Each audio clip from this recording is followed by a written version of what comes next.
ನಮಸ್ಕಾರ. ಪುಸ್ತಕದ ಮನೆಗೆ ಸ್ವಾಗತ. ಕಾಳಿದಾಸ ಅಂತ ಹೇಳಿದ ತಕ್ಷಣ ನಮಗೆಲ್ಲರಿಗೂ ಕೂಡ ಸಂಸ್ಕೃತದ ಕವಿ ಅನ್ನುವಂತಹ ಒಂದು ಮಾತು ನೆನಪಾಗುತ್ತೆ.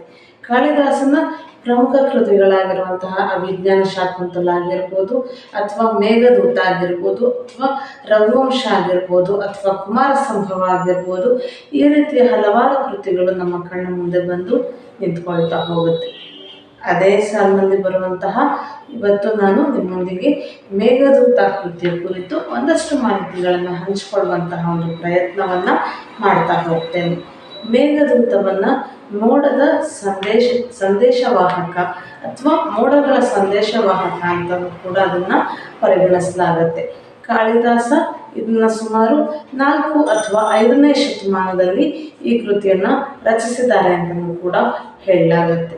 ಸುಮಾರು 1 ವರ್ಷಗಳ ಕಾಲ ತಾನು ಇರುವ ಸ್ಥಳದಿಂದ ಬೇರೆ ಸ್ಥಳಕ್ಕೆ ಗಡಿಪಾರಾಗಿದ್ದಂತಹ ಯಕ್ಷ ತನ್ನ ಹೆಂಡತಿಗೆ ಮೋಡಗಳ ಮುಖಾಂತರ ಹೇಗೆ ಒಂದು ತನ್ನ ಪ್ರೇಮದ ಸಂದೇಶವನ್ನು ರವಾನೆ ಮಾಡ್ತಾನೆ ಅನ್ನೋದ್ರ ಕುರಿತು ಈ ಒಂದು ಕೃತಿ ನಮಗೆ ವಿವರವಾಗಿ ಸವಿಸ್ತಾರವಾಗಿ ಒಂದಷ್ಟು ಮಾಹಿತಿಯನ್ನು ಒದಗಿಸಿ ಕೊಡ್ತಾ ಹೋಗುತ್ತೆ. ಇದರ ಜೊತೆಯಲ್ಲಿ ಇದರ ಒಂದು ಮುಂದುವರೆದ ಭಾಗವನ್ನು ನೋಡ್ತಾ ಹೋಗೋದಾದರೆ, ಕೋರಾಡ ರಾಮಚಂದ್ರ ಶಾಸ್ತ್ರಿ ಅನ್ನುವಂತಹ ಒಬ್ಬ ವ್ಯಕ್ತಿ ಈ ಒಂದು ಮೇಘದೂತ ಕೃತಿಯ ಉತ್ತರಾರ್ಧ ಭಾಗವಾಗಿ, ಈ ಒಂದು ಕೃತಿಯ ಮುಂದುವರೆದಂತಹ ಭಾಗವಾಗಿ ಘನವೃತ್ತಂ ಅನ್ನುವಂತಹ ಒಂದು ಕೃತಿಯನ್ನು ಕೂಡ ರಚನೆ ಮಾಡಿದ್ದಾರೆ. ಇದರಲ್ಲಿ ಪೂರ್ವ ಮೇಘ ಮತ್ತು ಉತ್ತರ ಮೇಘ ಅಂತ ಹೇಳಿ 2 ವಿಭಾಗಗಳಾಗಿ ವಿಂಗಡಣೆಯನ್ನು ಕೂಡ ಮಾಡ್ತಾ ಹೋಗ್ತಾರೆ.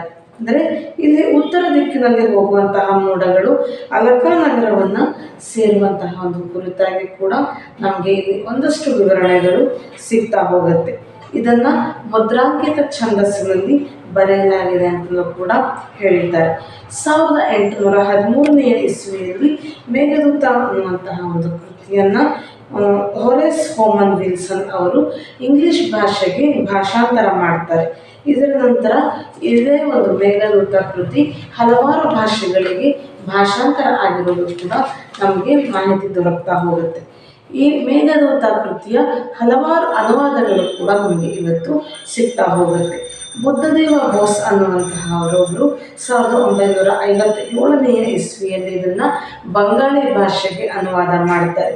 ಮಹಾವೀರ ಪ್ರಸಾದ್ ದ್ವಿವೇದಿ ಅನ್ನುವಂತಹ ಒಬ್ಬ ವ್ಯಕ್ತಿ 1924ನೇ ಇಸ್ವಿಯಲ್ಲಿ ಹಿಂದಿ ಭಾಷೆಗೆ ಇದನ್ನು ಅನುವಾದ ಮಾಡ್ತಾರೆ.